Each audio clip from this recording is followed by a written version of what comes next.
Envoyez-moi votre CV. Conçu pour être utile lors de la recherche d'emploi, le curriculum vitae ou CV prend de plus en plus le statut de document permanent avec mise à jour continue. Il est pratiquement assimilable à certains papiers officiels que l'on se doit d'avoir à portée de main. Il permet de cheminer en montrant patte blanche dans les voyages d'embauche. Le développement des formats normés de CV disponibles en ligne a très notablement modifié l'approche socio-professionnelle de ce document, qui est par ailleurs constamment concurrencé par des réseaux sociaux, en particulier ceux à vocation professionnelle et que nous connaissons bien. Deux questions très simples façonnent et structurent la rédaction du CV.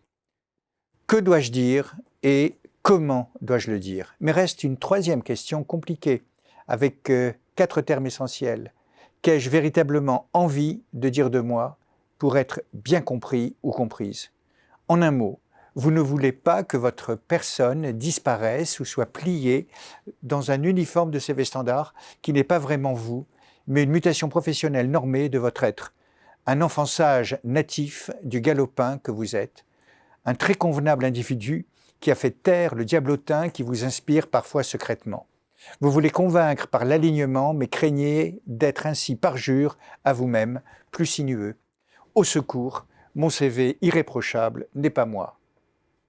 Sur le quoi et le comment du CV, le consensus a convergé vers le modèle de la page unique, avec une structuration classique dans laquelle on met en valeur les expériences, ainsi que des indications rapides sur votre formation et une ligne sur le type de poste recherché. On y ajoute désormais une mention humanitaire et sociale non conflictuelle, un sport où le goût de l'effort affleure et une ouverture culturelle acceptable. Enfin, parfois, mais c'est risqué si l'employeur creuse un peu, une maxime faussement rebelle, faite sienne, du type « tous ceux qui ont gagné ont joué » ou « c'était impossible, alors nous l'avons fait ». Ce format assez contraignant demande une certaine perspicacité pour évaluer avec finesse les compétences et la personnalité réelle du candidat ou de la candidate. Autant dire que ce genre de CV est une machine qui privilégie les propositions d'emploi sur des fonctions et des responsabilités déjà occupées par la personne qui candidate. Mais que celle qui cherche une nouveauté, un emploi en rupture de carrière ou même de vie et qui a plus une inspiration qu'un projet en continuité, émettrait, ne peut pas s'exprimer vraiment par ce format de CV. Mais il est difficile de sortir de la norme. Alors intervient la question numéro 3, à savoir celle qui aborde la façon de parler de soi avec une certaine intimité acceptable. Le conformisme du vocabulaire lime toutes les originalités et en particulier les caractéristiques contradictoires. Les injonctions paradoxales chères à l'école de Palo Alto ne sont pas les bienvenues dans les CV. Il est par exemple insensé de dire que l'on est autoritaire et affectif dans le même temps. Je suis plus ou moins obligé de dire que je suis agile et persévérant, alors que mon caractère profond est peut-être d'être versatile et obstiné. Même mes défauts doivent être des qualités qui les hébergent. Défauts, ténacité, goût de la perfection.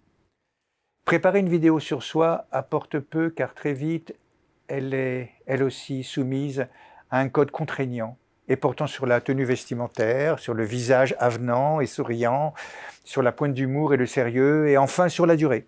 Pour autant, est-ce une impasse? Oui, du point de vue du demandeur d'emploi qui n'a pas beaucoup de marge de changement des codes établis et avance souvent en aveugle. Mais évidemment, non du point de vue de l'offreur, l'entreprise qui embauche.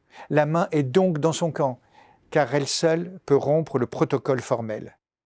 C'est à l'employeur de faire le premier pas vers la connaissance vraie de l'autre, et pour cela, il lui faut une sorte d'instinct du CV, savoir sentir à travers quelques mots un peu différents l'autre.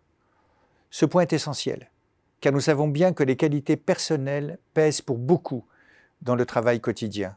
Alors, il nous faut compter avec l'ouverture d'esprit des DRH, mais aussi des managers, afin de les laisser libérer la parole du candidat. Écouter un propos sincère permet de qualifier véritablement les compétences et permet un véritable aller-retour entre ce qui est attendu et ce qui peut être apporté, parfois de façon salutaire, dans des organisations qui se sclérosent lentement, à force de recruter des profils identiques et composent une armée de clones qui à terme parlent comme leur chef, dans le fond et dans la forme.